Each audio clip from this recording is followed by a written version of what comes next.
Ready for dinner. Bulad. Ayan. At syempre dahil bulad, maraming bawang. Ayan. Meron ding fried egg kung sino ang may gusto. Syempre nag-harvest si Tita Wena ng mangga. Freshly harvest. Ayan, may dagta pa yan. Ayan. Yan ang benepisyo ng may sariling tanim. Habang bata, magtanim para pag tumanda, may haharvestin. Nothing for an instant. Hindi ibig sabihin, magtanim ka ngayon, bubunga bukas. No. Getting ready sa panahon ng nasa bahay ka na lang. So, may haharvestin ka. Ayan. At mayroon din ako na-harvest na dragon fruit. Para guess this one, ikikip ko to kasama ng isa pa para sa inaanak ng aking bunso na si Sile. Anak ni Ras Ace Makalipay at Jane Makalipay. At syempre, ang partner ng ating bulad ay atsara. Ayan. Special request siya ng aking bunso.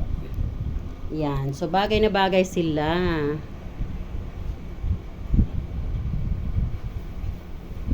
So, ayan. At may natira pa ditong pizza. So, kung sino ang may gusto, go ahead. Go ahead and eat it. So, ayan. At meron tayong seaweeds. Masarap yung seaweed, guys.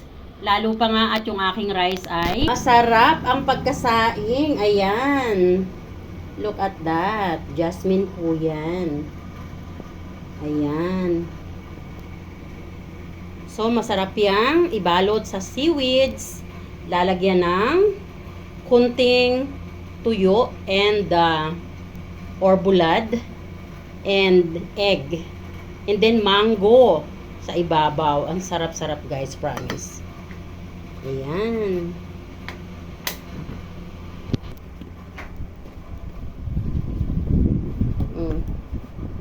Ano mo yun doon sa ano ko?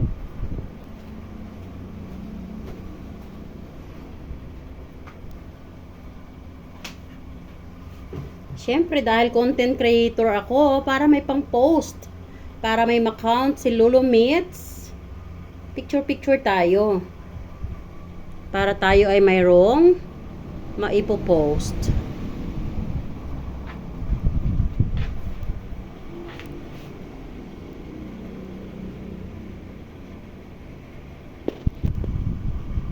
Hawak ko ang beat. Bit-bitin ang mango. Ayan, guys, ang bintog, no? Oh.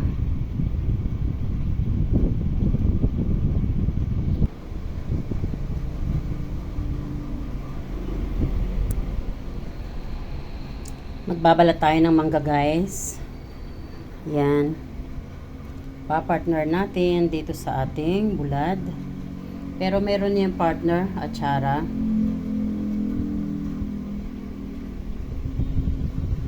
Freshly harvest dragon fruit.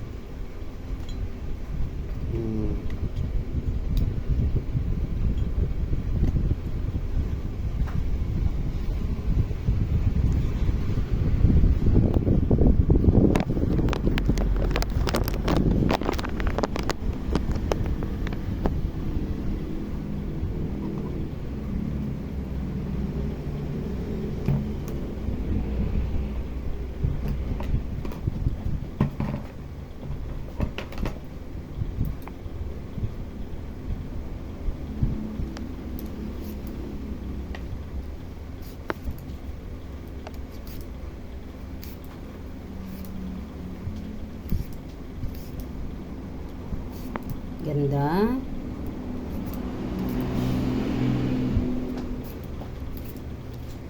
Pag season ng mango, ng Indian mango, guys, dito sa loob ng terrace ko, pwede na ako mag-harvest.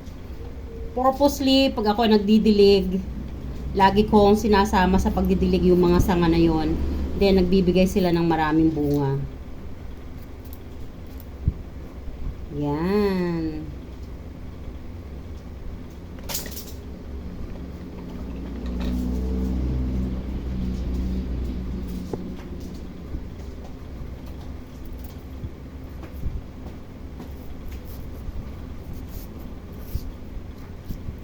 Diyan, ganda.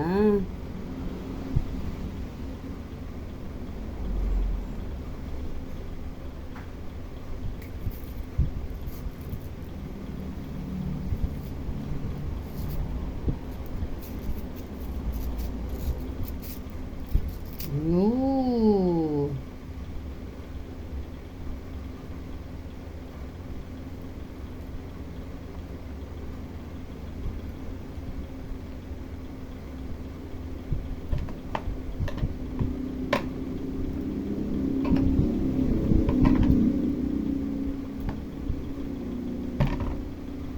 May tangkay pa.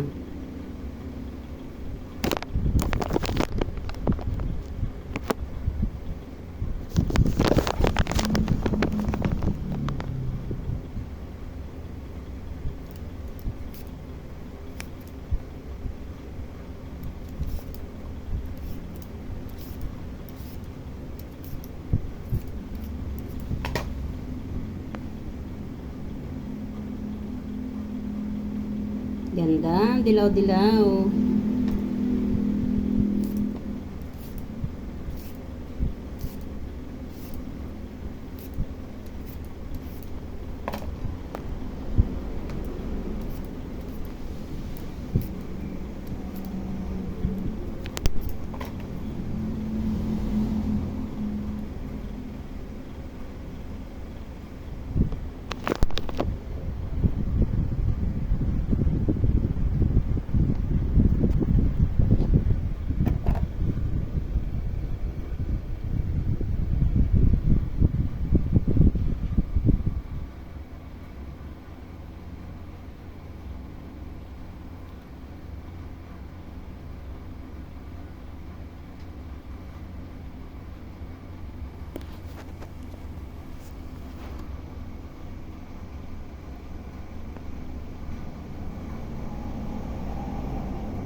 Bye guys!